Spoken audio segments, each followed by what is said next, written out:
মাঘ মাসের পূর্ণিমা তিথি। এই দিনটাকে আমরা বলি মাঘী পূর্ণিমা। অনেকে জানেন না এই পূর্ণিমা মূলত বৌদ্ধ ধর্মাবলম্বীদের একটা অত্যন্ত গুরুত্বপূর্ণ উৎসব।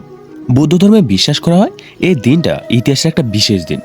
আজ থেকে প্রায় 2500 বছর আগে মাঘ মাসের পূর্ণিমার দিনে গৌতম বুদ্ধের কাছে হঠাৎ করে সমবেত হয়েছিলেন 1250 জন ভিক্ষু।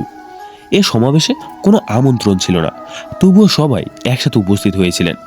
আর সবথেকে আশ্চর্যের কথা, এসব ভিক্ষুই ছিলেন বুদ্ধের সরাসরি শিষ্য এবং সবাই ছিলেন অহরত। এই দিনে গৌতম বুদ্ধ তার বিখ্যাত উপদেশ দেন, যাকে বলা হয় ওবত পাটিমুখম। এই উপদেশের মূল কথা খুব সহজ: পাপ না করা, সৎ কাজ করা, নিজের মনকে শুদ্ধ রাখা। এই কারণে বৌদ্ধদের কাছে মাঘী পূর্ণিমা হলো ধর্ম, শুদ্ধতা আর আত্মসংযমের দিন। তবে শুধু বৌদ্ধ ধর্মে নয়, হিন্দু ধর্ম মাঘী পূর্ণিমা একটা পবিত্র তিথি। এই দিনে নদীতে স্নান, দান, ব্রত ও পূজা সবই পুণ্যের কাজগুলো মানা হয়। বিশ্বাস করা হয় এই দিনে সৎ কাজ করলে তার ফল বহুগুণে ফিরে আসে। মাঘী পূর্ণিমা আমাদের শেখায় ধর্ম মানে শুধু আচার নয়, ধর্ম মানে ভালো মানুষ হওয়া।